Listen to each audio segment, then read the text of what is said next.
வணக்கம் நண்பர்களே. மாற்றுத்திறனாளிகள் சந்திக்கும் பல்வேறு பிரச்சனைகளை நாடாளுமன்றத்தில் எதிரொலிக்கும் வண்ணம் திண்டுக்கல் பாராளுமன்ற உறுப்பினர் திரு சச்சிதானந்தம் அவர்களோடு நம்முடைய மாற்றுத்திறனாளிகள் பங்கேற்ற கலந்துரையாடல் நிகழ்ச்சியினுடைய பாகம் 3 வாங்க நிகழ்ச்சிக்குள்ள போகலாம்.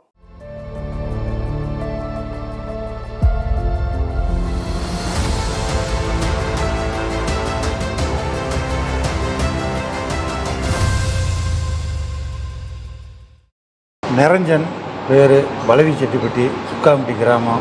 என் பேர் குணசேகருங்க. கல்யாணம் பண்ணி 15 வருஷம் சென்று பிறந்தாங்க. பிறந்து நான் 2 இடம் காட்டு ஆப்ரேஷன் பண்ணிட்டேன் அவனுக்கு. அது சக்ஸஸ் ஆகிடுச்சுங்க. இந்த மன வளர்ச்சி கொண்டது சரியாகலைங்க. பிற்காலத்தில் அவனை பாதுகாக்கிறதுக்கு நான் இருக்க மாட்டேன், என்னை பாதுகாக்கிறதுக்கு அவை உதவி இருக்காதுங்க. 2 பேர்த்துக்கு பெரிய கஷ்டம் இருக்குங்க. அதில் இப்போவே பராமரிக்க முடியாமல் ஒரு இதில் காப்பகத்தில் தாங்க விட்டுருக்கோம். கண்ட்ரோல் பண்ண முடியலைங்க. ஐம்பாடு வீட்டில் இருக்க முடியலையா? வீட்டில் வச்சுக்க முடியலைங்க. வீட்டில் இருக்க மாட்டேன். ஐம்பாடு மலை எல்லாம் போய் ஏறுவேன், இறங்க மாட்டேன். 10 பேர் ஊரே சேர்ந்து இறங்கினா கூட இறங்க மாட்டேன். வீடு ஒன்று இறங்கி வேறு சொத்துச்சோவா எதுவும் கிடையாதுங்க.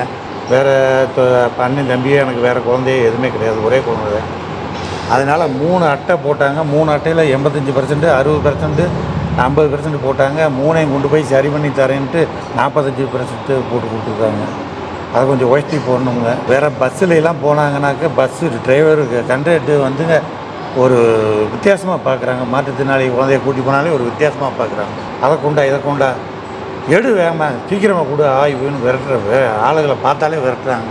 அதே மாதிரி என் பையனுக்கு இன்னும் வயசு பத்தலைங்க. 100 நாள் வேலையிலையும் இப்போ மாற்றுத்திறனாளியில் கண்டால் கொஞ்சம் மரியாதை இல்லாமல் நடந்துக்கிறாங்க தனித்தர போக்குவரத்து. இந்த உதவித்தொகையை வச்சு நான் என் குடும்பம் ஓட்டுறது கஷ்டங்க. பையனுக்கு பராமரிக்கிறதும் கஷ்டங்க. காப்பகத்தில் பணம் கட்டியா விட்ருக்கீங்க? ஆமாங்க.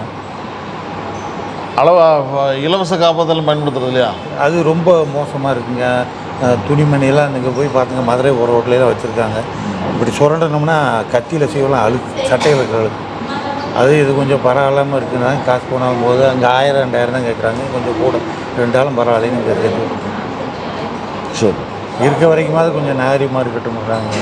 துறை சார்ந்திருக்கிற அதிகாரிகள் அவர்களுக்கும், நமது தொகுதியுடைய பாராளுமன்ற உறுப்பினர்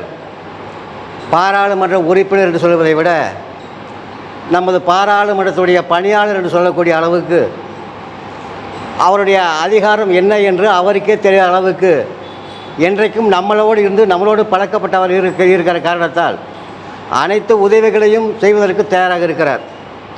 அந்த அளவில் இங்கு வந்து உங்களுடைய குறைகளை கேட்க வந்திருக்கின்ற பாராளுமன்ற உறுப்பினர் அவர்களே மற்றும் மதிப்புமிகு மாற்றுத்திறனாளி அவர்களே, உங்கள் அத்தனை பேருக்கும் மனமார்ந்த நன்றியை தெரிவித்துக் கொள்கிறேன்.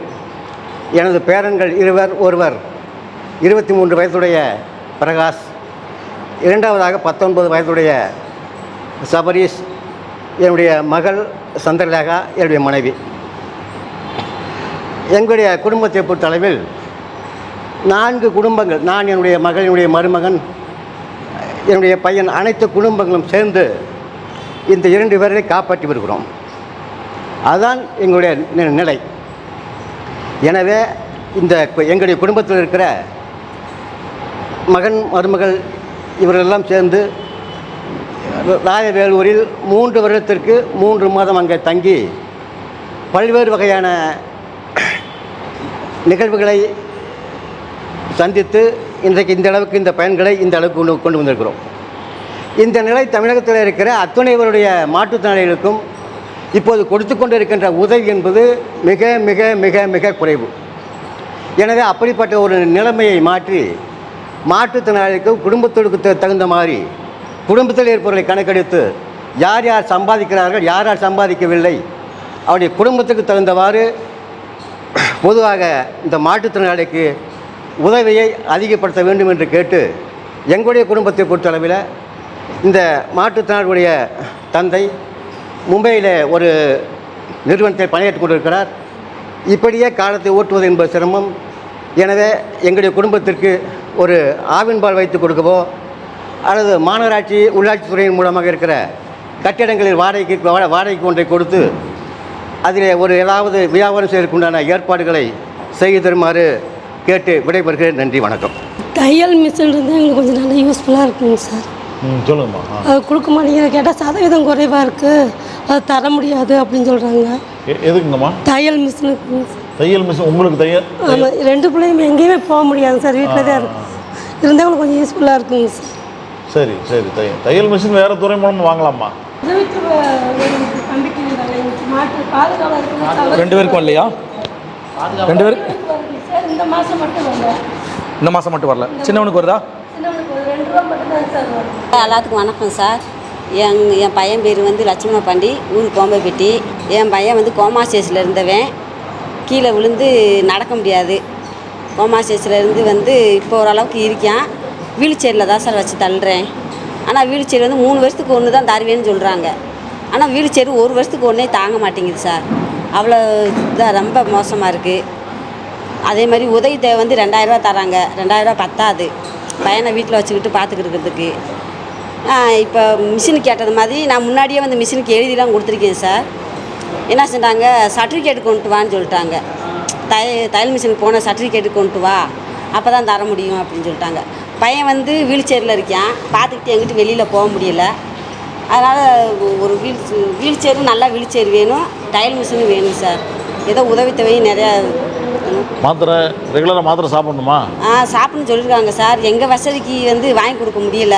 அவருக்கு வந்து ஸ்ட்ரோக் வந்து அப்படி ஆயிடுச்சா? கோமா ஸ்டேஜ் போனாலும் கோமா ஸ்டேஜுக்கு போய் இப்போ 4 வருஷம் ஆச்சு சார். இப்போ ஓரளவு இருக்கான். நடக்க முடியாது. வீல் சேரில் தான் வச்சு தள்ளணும். சாப்பிட்டு 10 நிமிஷத்தில் என்ன சாப்பிட்டோம்னு தெரியாது, எங்கே போனோம் எங்கே வந்தோம்ன்றது தெரியாது. ஒரு நடுக்கம் கொடுத்துக்கிட்டேவும் நடக்க முடியாது. மூளை காய்ச்சல் தான் வந்துதான்? இல்லைங்க சார், காய்ச்சலாம் வரல. விழுந்தது தான் சார், பைக்கில் போய் விழுந்தது தான். திடீர்னு எப்படி கோமாக்கு போயிட்டாரு? விழுந்ததில் தான் சார் கோமா ஸ்டேஜ் போயிட்டான். கோமா ஸ்டேஜ் போயிட்டான். எந்த ஒரு அசையுமே இல்லாமல் இருந்தால் 4 வருஷம் ஆச்சு. இப்போ ஒரு அளவுக்கு இருக்கான். அதே ஒரு 100 நாள் வேலைக்கு போனால் என்ன சொல்கிறாங்க சார், இப்போ மெயின்லன்னா அவனை வீல் சேரில் தள்ளிட்டு போகலாம். மலையோரத்தில் ஓடையெல்லாம் கொடுக்குறாங்க, அங்கே வந்து அவனை தள்ளிட்டு போக முடியாது. அங்கே அந்த இடத்துல வச்சு தான் போட்டா பிடிக்கணும் அப்படின்னு சொல்கிறாங்க சார். எப்படி சார் தள்ளிட்டு போகிறது? அவங்களுக்கு வந்து இப்படி நடக்க முடியாதவங்களுக்கு, இந்த கண்ணு தெரியாதவங்களுக்கு வீட்டில் இருந்த மனைக்கே ஒரு அட்டை போட்டு அவங்களுக்கு ஏதோ ஒரு செலவுக்கு வர்ற மாதிரி வைங்க சார். வந்திருக்க அனைவருக்கும் வணக்கம். நான் வந்து சீலச்செரவு பஞ்சாயத்துலேருந்து வந்திருக்கேன், ஆறுமுகவல்லி. இப்போ எல்லாருக்கும் வந்து 100 நாள் வேலை பிரச்சனைங்கிறது நான் வந்து தனியாகவே நம்ம பேசணுன்னு இருந்தோம். இப்போ வந்து இன்றைக்கி அதிகாரிகளோடு சந்திச்சது ரொம்ப ஒரு சந்தோஷம். அந்த 100 நாள் வேலைங்கிறது 100 நாள் மட்டும்தான் சொல்கிறாங்க. ஆனால் பணியாளர்ன்றது ஒரு பஞ்சாயத்துலேயும் 10 பேர் இருக்கிறாங்க. அந்த 10 பேரும் 300 நாள் வேலை பார்க்குறாங்க. இந்த 300 நாள் வேலை பார்க்குறதோட ஒரு ஆளுக்கு 6 அட்டை 5 அட்டை போடுறாங்க. ஆளுகளை மாற்றி வச்சு போட்டோ எடுக்கிறாங்க. அது எந்த விதத்தில் நாயன்றது தெரியலை. ஆனால் அதிகாரி அங்கேருந்து கலெக்டரேட்லேயோ யூனியன்லேருந்து வர்றாங்கன்னா உடனே தவுள் சொல்லிடுறாங்க அவங்களுக்கு. அந்த தவுள் சொன்ன நிமிஷத்துக்கு ஊருக்குள்ளேருந்து ஆளுகளை கூப்பிட்டு வந்து நிப்பாட்டி அந்த எண்ணிக்கை கணக்கு கொடுக்குறாங்க. ஏன் வர்ற அதிகாரி அந்த போட்டாவும் அந்த அட்டையும் வாங்கி பார்க்கக்கூடாதா? மாட்டுத்திறனாளுங்க மட்டும் நீங்கள் கரெக்டாக நீங்கள் வந்தாத்தான் போட்டா விழுகும், கண்ணு விழுகும், உங்களுக்கு சம்பளம் விழுகுன்றாங்களே. இந்த 10 ஆள் வீட்டில் இருக்கவங்களுக்கு அட்டை போடுறாங்களே, அது எது அதிகாரி கேட்கக்கூடாதான்றது எனக்கு ரொம்ப நாள் கோரிக்கை. அது கலெக்டரேட்லேயுமே நான் சொல்லணும்னு இருந்தேன். இன்றைக்கி நம்ம பாராளுமன்ற உறுப்பினர்கிட்ட சொன்னது எனக்கு ரொம்ப. அப்போ வந்து நம்ம ஜீவாவிலே இத்தனை எந்த ஒரு பொருளும் கொண்டு வரனா சின்ன வேலைகள் செய்ய வேண்டிய வேலைகளை, பெரிய கொப்புகள் வெட்டி போடுறது, அகற்றுறது, மண் பதிப்புகளை உட்காந்து அதை நிறைவு பெற வேலைகள் இருக்குது. ஆனால் சில பஞ்சாயத்துகளில் நீங்கள் அட்டை கொண்டுட்டு வரலைன்னா நீங்கள் வேலைக்கே வர வேண்டாம், நம்பட்டி கொண்டு வரணும், கோடாலி கொண்டுட்டு வரணும், நீங்கள் ஓடையில் உட்காந்து மண் வெட்டி அள்ளி போட்டாத்தான் சம்பளம், உங்களுக்கு 340 ரூபா சம்பளம் வாங்குறீங்களேன்னு ஒரு ஒச்சமான வார்த்தைகளும் சொல்லி அதை மாற்றுத்திறனாளிகளே என்றது ஒரு ரொம்ப கஷ்டமான சூழ்நிலையெல்லாம் நிறையா மாற்றுத்திறனாள் சந்திக்கிறாங்க. ஆனால் நான் சந்திக்கிறதுல அந்த மற்ற மாற்றுத்திறனாளிகளை மற்ற ஊர்களில் போய் கேட்கும்போது எனக்கே மனசு ரொம்ப கஷ்டமாக இருக்குது. அப்போ வந்து போட்டா எடுக்கிறது அவங்க கவனக்குறைவு. ஒரு 10 மாற்றுத்திறனாளி இருக்காங்கன்னா அவங்க கையில் என்ன மாதிரி இருக்குது, பேர் பிடி வச்சு அவங்கள நிற்க வைக்காமல் அவங்க என்னமோ ஒரு சின்ன விளையாட்டு மாதிரி விளையாண்டுக்கிட்டு 8 பேரை நின்று போட்டோ எடுக்க வச்சிட்றாங்க. அப்புறம் 4 மணிக்கு பிறகு தான் ஓப்பன் ஆகுது. அவங்கள 6 மணிக்கு 7 மணிக்கு எங்களுடைய பஞ்சாயத்துலேருந்து எடுக்க வர வச்சுருக்காங்க. ஒரு மனநல பாதிக்கப்பட்ட பையனை வண்டி தள்ளி விட்டு போயிடுச்சு. அதை கேள்வி கேட்டால் நீங்கள் ரொம்ப பேசுகிறீங்க, நான் சங்கத்தில் இருக்கின்ற அதிகாரத்தில் பேசுகிறீங்க அப்படியெல்லாம் சொல்கிறாங்க. இந்த 100 நாள் வேலைங்கிறது ரொம்ப கடுமையாக மேலே பேசணும், கலெக்டர்கிட்ட பேசணும்னு என்னுடைய வேண்டுகோள். அப்புறம் வந்து வீல் சேர் வந்து நாங்கள் வந்து வீல் சேரை வந்து எங்களுக்கு பயனுக்கு தான் ஆகுது. அது சரியான வீல் சேர் கொடுத்து இப்போ எனக்கெல்லாம் 4 வருஷம் ஆச்சு. நாங்கள் வெளியில் போகிற அன்றைக்கி அது கொஞ்சம் கஷ்டமாக இருக்குது. எங்களுக்கு ஒரு பேட்டரி வீல்சேர் கொடுத்தா நல்லா இருக்கும்னு நினைக்கிறோம். இப்போ மாற்றுத்திறனாளிகள் அட்டை இப்போ புதுசாக வாங்குறவங்க வந்து கிட்டத்தட்ட 10 மாதம் வரைக்கும் அவங்களுக்கு வந்து பணமே ஏறலை அப்படிங்கிற மாதிரி எல்லா மாற்றத்திலும் ரொம்ப சிரமப்பட்டிருக்காங்க. புதுசாக அட்டை வாங்கின எல்லாமே அந்த 10 மாதம் வந்து ரொம்ப வர்றதே வந்து வேலைக்கு எந்த வேலைக்கு போக முடியாமல் இருந்தாலும் கூட இந்த ரொம்ப நாள் 10 மாதம் 1 வருஷம் பக்கம் ஆகிறதுனால அவங்க ரொம்ப சிரமப்பட்டுட்டு இருக்காங்க. அதுபோல் மத்திய அரசுல இருந்தும் இன்னுமே கொஞ்சம் கூடுதலாக வந்து மாற்றுத்திறனாளிகளுக்கு உதவித்தொகை கொடுத்தாங்க அப்படின்னா நல்லாயிருக்கும் தோழர். ஏன்னா அது வந்து ரொம்ப சொற்பமாக நாளில் ஒரு பங்கு 300 ரூபா கொடுக்குறதுங்கிறது ரொம்ப பத்தாமல் இருக்குது. அதை கொஞ்சம் உயர்த்தி வழங்கினாங்கன்னா நம்ம மாநில அரசுலையும் கொஞ்சம் உயர்த்தி வாங்கலாங்கிறது தான் தோழர். மாற்றுத்திறனாளிக்கு எம்ஆர் குழந்தைங்களுக்கு மட்டும்தான் காப்பக வசதி அப்படிங்கிறது இருக்குது. காப்பக வசதி அப்படிங்கிறது இருக்குது. இப்போ வந்து நிறைய பெண்கள் வந்து வீட்டுக்குள்ளேயே பாலியல் ரீதியான சீண்டல்களுக்கு உள்ளாகும் போது அவங்களால வெளியேறி வர முடியாத சூழல் அப்படிங்கிறது நிறைய தொடர்ந்து நடந்துகிட்டே இருக்குது. நம்ம காதுபடவே கேட்குறோம். அவங்கள நம்ம கொண்டு வந்தாலும் எங்கே தங்க வைக்கிறது அப்படிங்கிறது ஒரு பெரிய கேள்விக்குறி. அப்போ அரசே எடுத்து நடத்தக்கூடிய பெண்கள் போய் தங்கக்கூடிய ஒரு அரசாங்க தங்கும் விடுதி மாற்றுத்திறனாளிக்கு வந்து ஸ்பெசிஃபிக்காக திண்டுக்கல் மாவட்டத்துக்குள்ளே வேணும் அப்படிங்கிறது ஒரு கோரிக்கை தோணும்.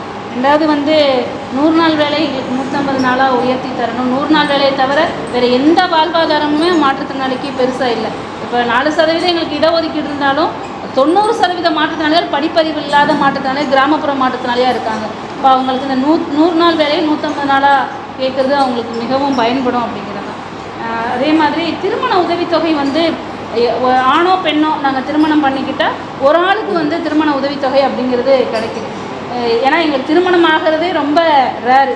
அப்படியே திருமணம் பண்ணால் மாற்றுத்திறனாளி ப்ளஸ் மாற்றுத்திறனாளி அந்த மாதிரி திருமணம் பண்ணிக்கிறேன். அப்படி மாற்றுத்திறனாளி ப்ளஸ் மாற்றுத்திறனாளி திருமணம் பண்ணினா 2 பேருக்குமே அந்த உதவித்தொகை கிடைக்கணும். அந்த திருமண உதவித்தொகை 2 மாற்றுத்திறனாளிக்கும் கிடைக்கிற மாதிரி வழிவகை செய்யணும் அப்படிங்கிறது. அதே மாதிரி தனியார் துறையில் எங்களுக்கு 20% இடஒதுக்கீடு மாற்றுத்திறனாளிகளை வேலைக்கு அமர்த்தலாம், 5% இடஒதுக்கீட்டில் வேலைக்கு அமர்த்தலான்னு சட்டமே இருக்குது. ஆனால் இங்கே இருக்கக்கூடிய நிறைய மில்லில் வந்து பல மில்லில் மாற்றுத்திறனாளிகளை வேலைக்கு எடுக்காத போக்கு இருக்குது.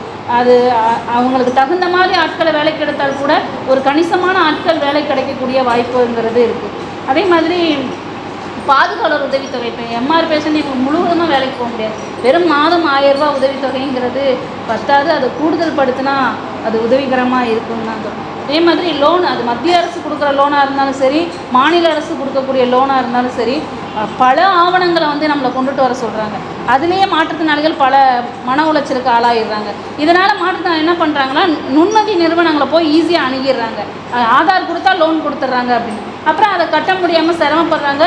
உதவித்தொகையை அவன் பிடிச்சி வச்சுக்கிறான். இந்த மாதிரி மத்திய அரசோடைய லோனில் வந்து நீ வந்து வீடு வச்சுருக்கீங்களா, இடம் வச்சுருக்கீங்களா, இல்லை உங்கள் 2 பேருக்கு வந்து கையெழுத்து போடுங்க, இந்த மாதிரியான அணுகுமுறை போய் நம்ம லோன் கேட்டாலே அவங்களுடைய அணுகுமுறையே வேறு விதமாக இருக்குது. அதை கொஞ்சம் மாற்றி மாற்றுத்திறனாளிகளுக்கு லோன் அவங்க எதுக்கு என்ன பர்பஸ் கேட்குறாங்களோ அதை கொடுக்கறதுக்கான வாய்ப்பை உறுதிப்படுத்தி கொடுக்கணும் அப்படின்னு. அதே மாதிரி போலீஸ் ஸ்டேஷன் போய் நம்ம மனு கொடுத்தாலோ பெட்டிஷன் கொடுத்தாலோ உடனே எடுத்து பார்க்குறது இல்லை, அதை என்னன்னு கூட கேட்குறது இல்லை.